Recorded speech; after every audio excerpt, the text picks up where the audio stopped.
Love యూరా మావా. నాడా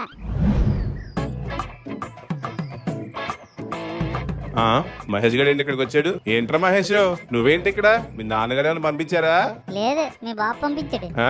అదే మీ బాబు మధు బాబు పంపించాడు అంటున్నాను అంకుల్. ఆడెందుకు పంపించారా? గువ్వ కదపలేక ఆ? ఆడ కాలంలో కాలేటట్టు కడుక్కొని వస్తానని చెప్పి నన్ను పంపించాడు అంకుల్. ఏది త్వరగా చెప్పవేట్రా? అంటే అడ్డ రూట్ లో వచ్చాను కదా, తిన్న చెప్తే బాగోదని. ఛీ, సేమ్ ఫీలింగ్ అంకుల్. ఎందుకు వచ్చావురా? మీతో మాట్లాడడానికి అయితే కాదు అంకుల్, క్యారేజ్ ఇవ్వడానికి. క్యారేజా? నీతో ఇచ్చి పంపించారా ఆ నా కొడుకు? మీ కొడుకే అంకుల్, కానీ సరదా సుబ్బారావు కొడుకుతో పంపించాడు ఆ దొంగ నా కొడుకు.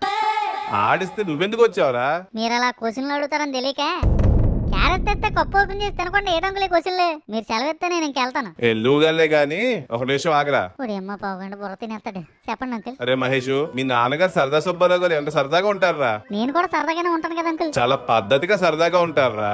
క్లీన్ షేవ్ చేసుకుని జుట్టుని పాపిడి తీసుకుని. నా గెడ్డలు వస్తే నేను కూడా క్లీన్ సేవ్ చేస్తాను అంకుల్. గెడ్డం అడ్డం అనట్లేదురా, నీ జుట్టు గురించి మాట్లాడుతున్నాను. ఏట్రా అది మేక్ లాగా? అది మేక్ కాదు అంకుల్, స్పైక్. వంగదా? నేను కోరిని నించోబెట్టాను అంకుల్. చూడటానికి సిరాకు ఉందిరా. ఎవరు చూడమన్నారు అంకుల్? ఎదురుగా వచ్చినందరూ చూస్తారు కదరా. కామెంట్లు చేసిన వాళ్ళు కాకులు అనుకుని వదిలేయాలి అంకుల్. ఇన్స్టాగ్రామ్ లో మధుగడ అలాగే చేస్తాడు. అరే మహేష్, నేను చిన్నప్పటి నుంచి చూస్తున్నాను. చెప్పిందేనరా? నేను కూడా నా చిన్నప్పటి నుంచి చూస్తున్నాను మిమ్మల్ని. కానీ నేను చెప్పింది ఎప్పుడైనా విన్నారా? పెద్దోండి కదరా. నా కొడుకు ఎలాగో నా మాట ఎండు, నువ్వైనా నా మాట విని ఆ జుట్టు కొంచెం కట్ చేసిన సరిగ్గా దూకో. Uncle enough is enough uncle. Enough చాలా ఇంకా చాలా అంటున్నాను. మీరు ఏదైనా చెప్పండి. ఆ మధుగడితో ఫ్రెండ్షిప్ కట్ చేసుకోమని, మీతో ఇంకెప్పుడు మాట్లాడద్దని, మీ ఇంటికి అసలు ఇంకెప్పుడు రావద్దని అన్నీ వింటాను. కానీ నా జుట్టు కట్ చేసుకోమని మాత్రం చెప్పొద్దు అంకుల్. మీకు తెలుసా అసలు ఈ జుట్టుకి ఎంతమంది ఫ్యాన్స్ ఉన్నారా? ఏంట్రా దీనికి ఫ్యాన్సా? అరే ఈ సూది స్పైక్ ఎంతమంది అమ్మాయిల గుండెల్లో సూది దింపిందో మీకు తెలుసా? ఇంట్లో అద్దం ముందు సూది స్పైక్ తీసుకొని స్ట్రీట్ లో అడిగెడితే అడిగెట్టక ముందు అమ్మాయిలు వచ్చి మీద పడిపోతారు. ఆహా, అయినా మీకేటి తెలుసు అంకుల్, ఈ జుట్టు కనబడదు కదా. ఈ జుట్టును కాపాడుకోవడం ఎంత కష్టమో తెలుసా?